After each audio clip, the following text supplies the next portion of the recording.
Posso Porque fazer nós está isso. recebendo os material, tem vezes que nós recebemos na sala do Google, outro Tá, no eu grupo, vou mandar tudo outro no no grupo então também, X. tá? Eu agradeço. As Tá. meninas também do meu grupo vão agradecer, que elas mandou perguntar se não Não, tinha tranquilo. como. Tá ok, dá sim. Isso aí é só questão de da gente colocar na listinha aqui. Tá coisa Então, tá demais. bom, Cláudio. É. Então Viu? vamos lá. Então é o seguinte, nós paramos aqui nessa slide. Vamos para o próximo slide, que é justamente o seguinte: o desenvolvimento do sistema nervoso. Então, olha, o treino e a aprendizagem podem levar à criação de novas sinapses e à facilitação do fluxo de informação dentro do circuito nervoso. É o caso do pianista, que diariamente se torna um exímio porque o treinamento constante promove alterações nos seus circuitos motores cognitivos, permitindo maior controle da expressão da execução musical. Por outro lado, o desuso ou uma doença pode fazer com que as ligações sejam desfeitas, empobrecendo a comunicação do circuito atingido. Isso aí lembra o quê, gente? Isso aí lembra a nossa memória implícita, né? Lembra disso? Da inconsciência? Por isso que algumas coisas têm que ser treinadas até ficar automáticas.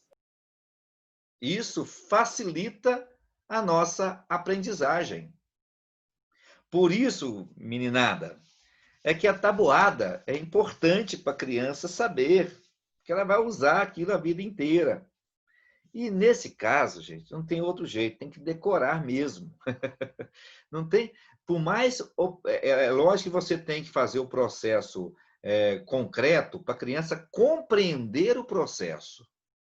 Mas uma vez compreendido que 2 vezes 2 é a mesma coisa que somar aquele 2 duas vezes, né? Compreendeu isso? Para facilitar o uso, tem que ser o quê? Treino, decoreba. E isso vai criar o quê? Memória implícita, memória inconsciente. Isso também é aprendizagem. É claro que nós não podemos ficar tudo na decoreba. Não. Nós temos que compreender o processo. Mas ao compreender o processo, algumas coisas vão ser mecanizadas mesmo. Nós não podemos também endeusar a decoreba ou condená-la ao inferno. Do jeito nenhum. A questão são mecanismos de aprendizagem que nós temos. Simplesmente isso. Compreender que tem coisas que têm que ser decoradas e tem coisas que têm que ser compreendidas significativamente para que isso possa afixar melhor em nossa memória. Que isso faz parte de um processo chamado de aprendizagem, porque é isso que vai criar sinapses. Lembrando que tudo que nós aprendemos por sinapses. Legal, né? Pois é. Muito bem. Continuando, indo para nossas fases final, nesse caso, a atenção tem uma importância significativa. Por isso que coloquei essa imagem de novo. Preste atenção. A atenção é uma janela aberta para o mundo, na qual dispomos de uma lanterna que utilizamos para iluminar pontos que nos interessam. Então, é o seguinte, se você quer ensinar para alguém alguma coisa, você tem que tentar tornar aquilo o mais interessante possível. E uma das formas de tornar a coisa interessante é você gostar daquilo que você ensina. É ter prazer de ensinar. Vocês podem até não gostar das minhas aulas, é um direito que você tem. Mas uma coisa você não pode dizer: eu não entrei para a sala de aula nenhum dia, mesmo virtual, sem o prazer de falar sobre esse assunto. Eu falo sobre esse assunto e sobre os assuntos que eu falo, que eu dou aula, com muito prazer. Eu gosto demais de dar aula. E quando eu gosto de ensinar aquilo que eu gosto, eu ensino com muito mais prazer. E isso torna-se perceptível. E isso pode motivar e chamar a atenção dos meus alunos para aquele conhecimento. Se você é um professor que não gosta de ler, você não vai poder dar aula de literatura. Sinto muito. Para você gostar de literatura, você tem que gostar, primeiramente, de ler. E tem que ler, pelo menos, uns 10 livros por ano. Quantos livros você leu este ano? Essa é uma pergunta boa. Nós vamos, pelo menos nesse semestre, ler um livro. Que nós já estamos fazendo isso ao longo desse processo. Tá? Então, isso é importante. Atenção, chama a atenção do aluno sempre, porque chamar a atenção do aluno não é xingar, não. Chamar a atenção do aluno é tornar aquele assunto atrativo para ele. Tornar aquilo como ponto de interesse. Isso vai facilitar o processo de sinapses. Isso vai facilitar o processo de aprendizagem. Tá? Então, o que é significante para o meu aluno? Terá chance de ser que tenha aquilo que faça ligação com o que ele já conhece, isso torna significativo, que atenda às suas expectativas, isso também torna o assunto significativo, que seja agradável, né? Uma coisa ruim ninguém quer aprender. Né? Você só aprende aquilo que lhe é agradável. Né? Que faça ligações com o seu cotidiano, que seja protagonista, que ele seja protagonista e não mero espectador. E aqui eu estou tendo uma dificuldade com vocês, vou falar claramente, não dá para eu desenvolver nada aqui para que você possa fazer. Eu não sei como é que a professora de Libras consegue. Ela tem uma habilidade que eu não tenho. Está vendo que interessante? Eu não encontrei esse caminho ainda. Para que vocês sejam protagonistas. Está aqui a minha deficiência. E cuidado com a ambiência. Por isso que eu tento sempre colocar um slide diferente. E não sei se vocês observaram, em 3 slides que eu coloquei aqui hoje, até agora já passou 2, se não me engano, 2 ou 3, tinha uma estrelinha rodando aí, girando. Vocês viram isso? Eu vi. Eu prestei atenção nisso também. Pois é, e isso sabe por que eu fiz isso? Para criar ambiência. Eu queria ver se vocês chamassem a atenção. Eu coloquei isso para chamar a atenção. Mas uma coisa tão boba. Isso cria ambiência. Isso é um lugar, cria um clima, cria uma áurea. Não é que eu sou do PT, não, tá tendo nada a ver. Ele está, inclusive, no slide anterior, quer ver? Ele está nesse slide aqui, ó. Aqui, ela aqui, ó. Ela fica rodando ali, ó, em cima dos quadradinhos. Tá? Isso aí, gente, é criado aqui por mim e eu fiz isso intencionalmente. Tá? Ela aparece em alguns slides só, como marcação para mim. Né? Para chamar a atenção, para prender a atenção. Por isso que quando coloco um cérebro andando na tela, isso tem todo um sentido. Não sei se vocês viram, mas o nosso slide agora está diferente, comemorando os 20 anos da FANS. Né? Então está aí. Tudo que eu coloquei na tela tem um sentido. Então, crie rotinas. Para a criança, você tem que criar rotina. Como é que a criança vai aprender?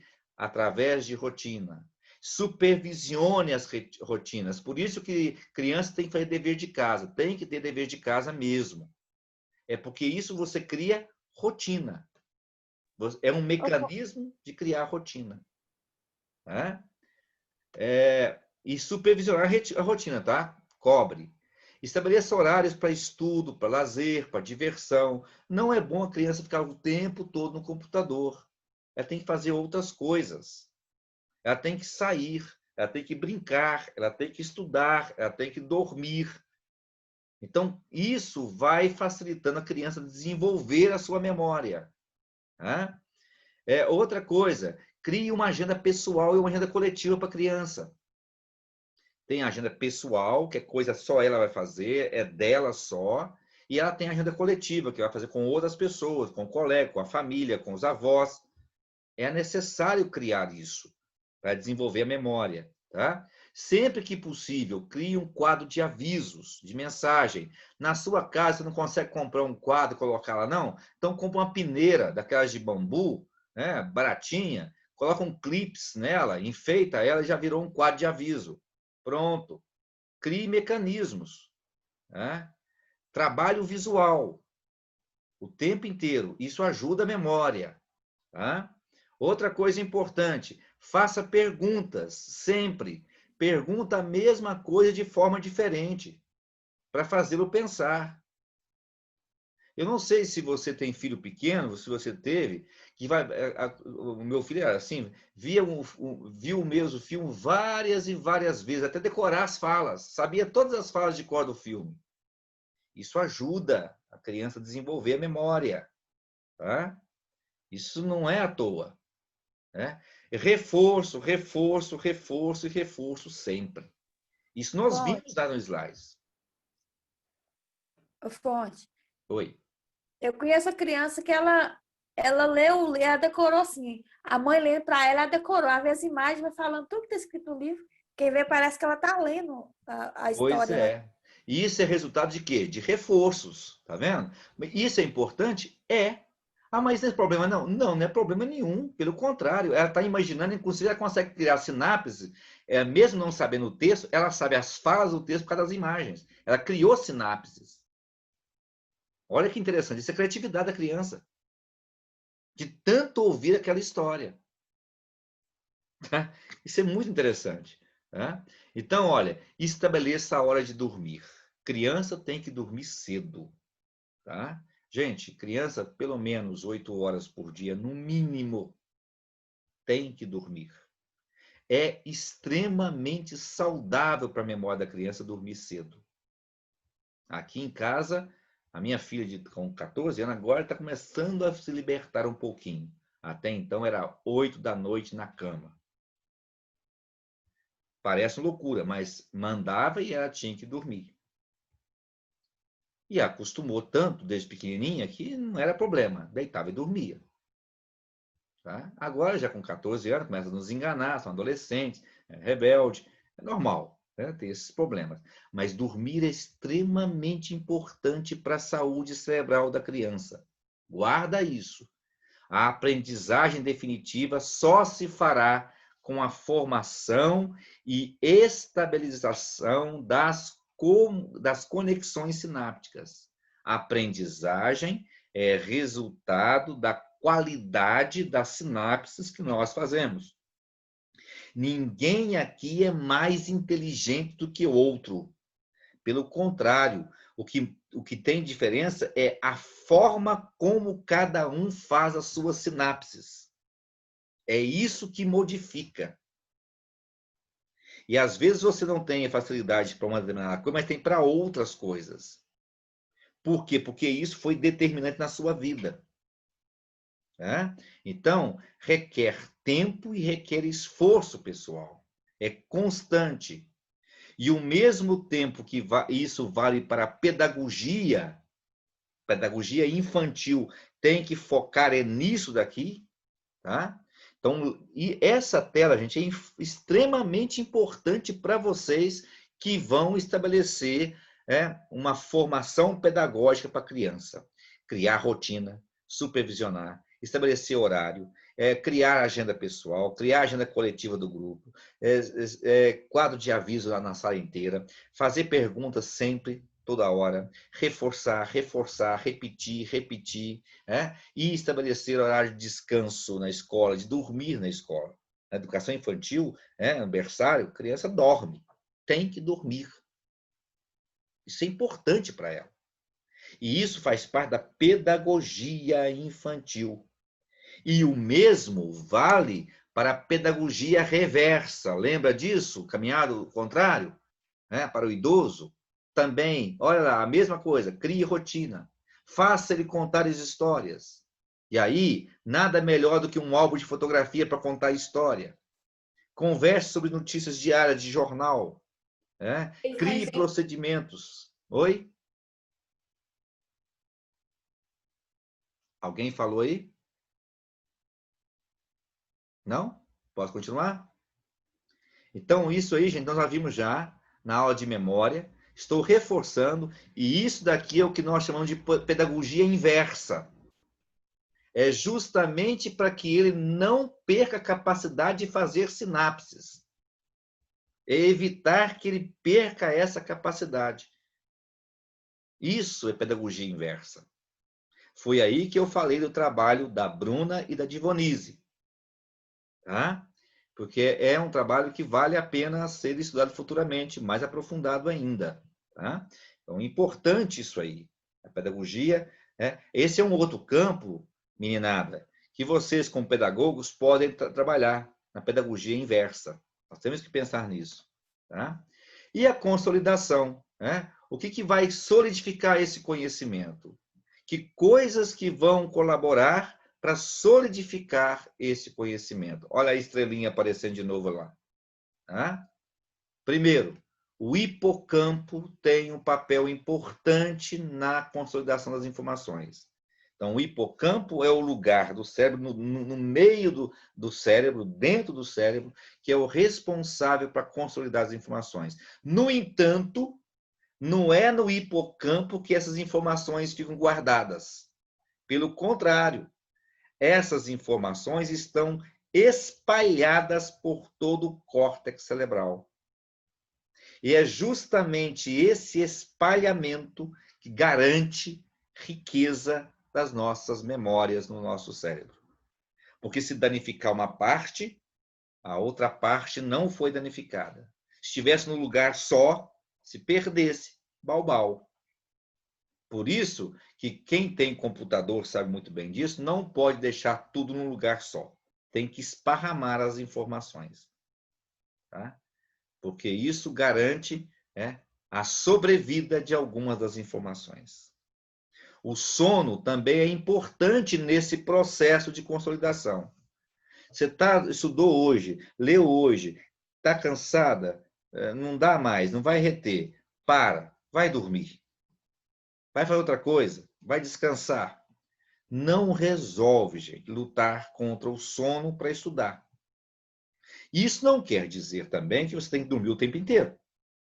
Tá? Equilíbrio, por favor. Tá? Então, isso é outro fato importante nesse processo. Tudo indica que a memória explícita não é armazenada em um único lugar. Ou seja, ela é fragmentária. Então, existe a parte do som, existe a parte da imagem, existe a impressão tátil, a auditiva, etc. Assim, a memória é uma memória em rede. E aqui eu vou fazer um link agora, que talvez alguns não conseguiram fazer ainda. Né? E aí que vem a experiência da gente na leitura dos textos que a gente prepara para as aulas. Veja bem, no segundo texto de vocês da APS, tem lá aquela questão da socialização da criança que fez o implante. E essa criança, ela tem que fazer um trabalho com o fonoaudiólogo, porque isso facilita a comunicação, a aprendizagem da linguagem. A aquisição da linguagem não é apenas um processo auditivo, mas também é um processo tátil, também é um processo de som, também é um processo de imagem, porque isso tudo ajuda a memória a se construir quanto memória. Memória é sempre em rede. Então, colocar o aparelho só para a criança ouvir é uma coisa. Colocar o aparelho para a criança ouvir e possibilitar a conexão visual, possibilitar o contato tátil, possibilitar a parceria com o outro, a socialização, vai facilitar a adquirir a linguagem.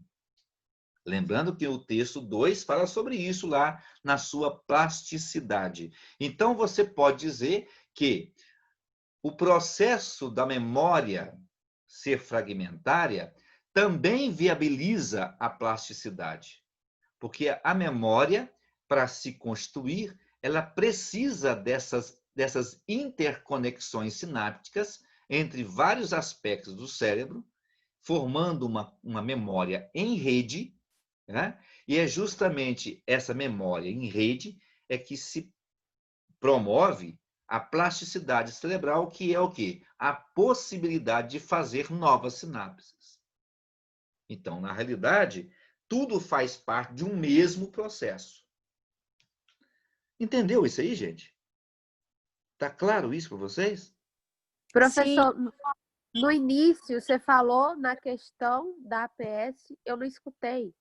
É porque é o seguinte, na APS, o segundo texto da APS tem lá uma parte que fala sobre a questão da aquisição da linguagem.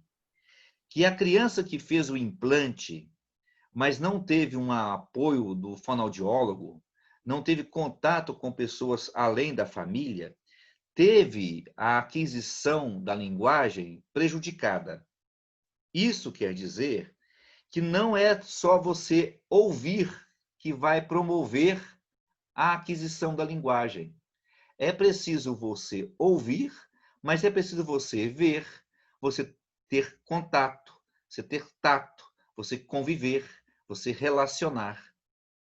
Então, olha só, quem não tem audição é prejudicado na confecção de uma linguagem, na aquisição de uma linguagem, porque ela perdeu a capacidade de ouvir. Ela pode até aprender uma linguagem de sinais, porque ela consegue ver, mas de ouvir, não. Né? Agora, a criança que não vê, ela perde também essa capacidade, mas ela pode contato, desenvolver a habilidade de ver. O cego vê com as mãos. Tanto é que o braille, você vê com os dedos. Né? E o pessoal do 8º período sabe muito bem, já claramente já sabe como é que se dá os códigos em braille, porque eu dei aula para eles sobre isso. Né? Inclusive vocês do 4º e do 2º e do 4º provavelmente vai ter aula comigo sobre braille também, sobre a questão da inclusão. Né? Vamos ver se vai ter mesmo. Não sabe o dia do futuro, mas é isso. Porque a questão do braille tem toda uma questão tátil. Né? E a gente não vai conseguir, nós que que temos visão, é muito difícil para a gente ler o braille só com o dedo. A gente lê com os olhos. Mas o cego, ele vai ler com os dedos, porque os olhos do cego é o dedo. Por isso, no texto 2 lá da APS, trabalha essa questão do desenvolvimento da plasticidade cerebral, da parte do cérebro que cuida do dedo, por exemplo, e desenvolve mais. Porque está dando outra função para o dedo, que é de enxergar com o dedo. Né? O que para nós que temos visão, é difícil compreender isso. Porque não é natural. Agora, se nós ficarmos cegos, isso vai ser desenvolvido no nosso cérebro. Nós temos que desenvolver. Tá? Então, além disso, a memória é inconstante e pode mudar o tempo todo. Terminando a nossa aula de hoje com essa frase aí. A nossa memória, ela poderá ficar melhor ou poderá ficar pior se nós não tratarmos dela com o devido valor.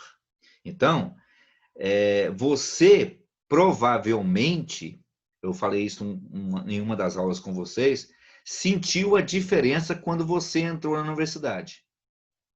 O seu jeito de ver o mundo e as coisas mudaram. Para outras pessoas, nem tanto. Para umas, foi intenso. Isso por quê? Porque você passou a ter um outro jeito de lidar com a sua memória, mesmo que você tenha feito isso de maneira inconsciente. A ideia de você ler mais, de você ter que estudar, de fazer trabalho, de falar em público, isso vai fazer com que você desenvolva a sua memória de uma outra forma e que daqui a algum tempo a sua memória possa ser melhor do que hoje. E se você também abandonar tudo isso, daqui a um tempo ela poderá ser pior ou ter outras funções que não as que você tem hoje. Então, a nossa memória está em constante processo de mudança o tempo todo. É por isso que o autor, a uma altura do texto, fala claramente que o nosso passado muda o tempo todo. Não o fato em si, mas a leitura que temos desse fato muda constantemente. E por que muda constantemente? Porque a nossa memória sobre a leitura que nós fazemos sobre o passado está em constante mudança conforme está em mudança a nossa capacidade de fazer sinapses de hoje. Beleza até aí? Tranquilo? Compreendeu até aí? Gente, eu acho que isso aí é a síntese das nossas aulas até hoje. Tá? Então, eu queria, assim, nesses últimos 10 minutos que faltam agora para terminar a aula, né, eu gostaria de colocar à disposição de vocês para tirar uma outra ou qualquer dúvida, para que nós possamos aí, digamos, solucionar algum outro problema que a gente possa resolver. Aí todo mundo quiser ligar a câmera agora, por favor, para nós nos vermos, nos olharmos, é melhor, né? Se alguém quiser tomar uma pergunta, é só clicar no microfone e perguntar. Ô, Fonte, aonde você falou que colocou os vídeos sobre... Lá na APS, lá no item APS, primeiro APS, está lá dentro, no mesmo lugar onde estão os textos. Coloquei lá hoje à tarde, tá? E coloquei também, subi também as aulas da semana passada, que eu não tinha subido ainda. Lá essa eu vi.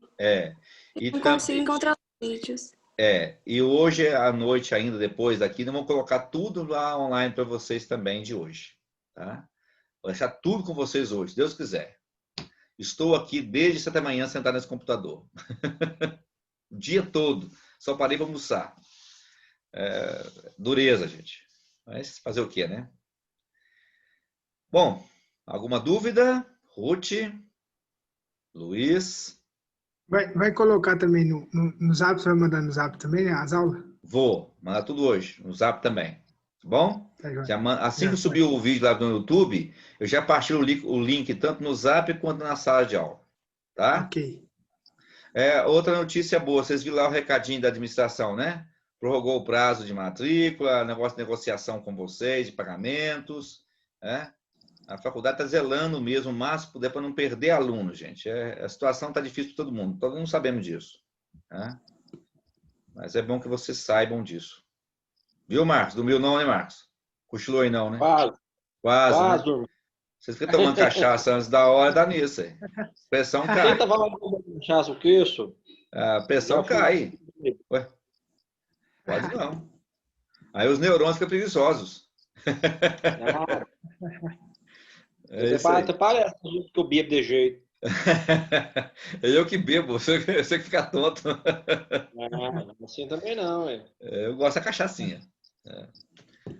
Bom, mais alguma dúvida? Thay?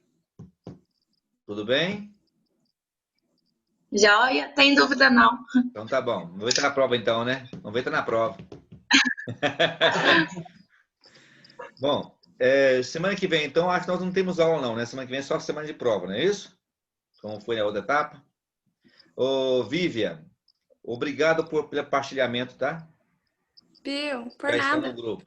A Vivian que mandou para vocês os slides lá, tá? Da Nália, tá? Mandei para o 8º e mandei para o 2º.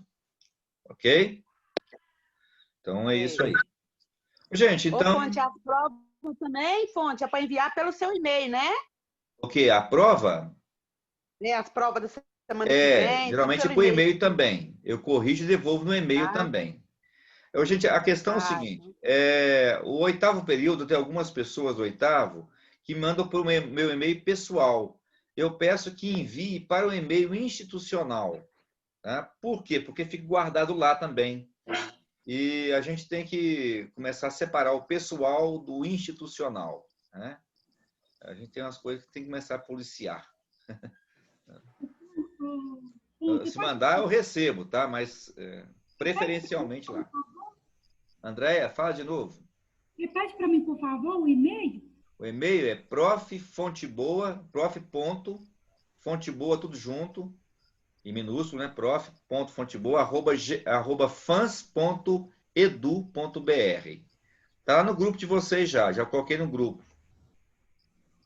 Ok, obrigada. De nada. Mais alguma dúvida? Encerramos por hoje, então. Beleza? Beleza.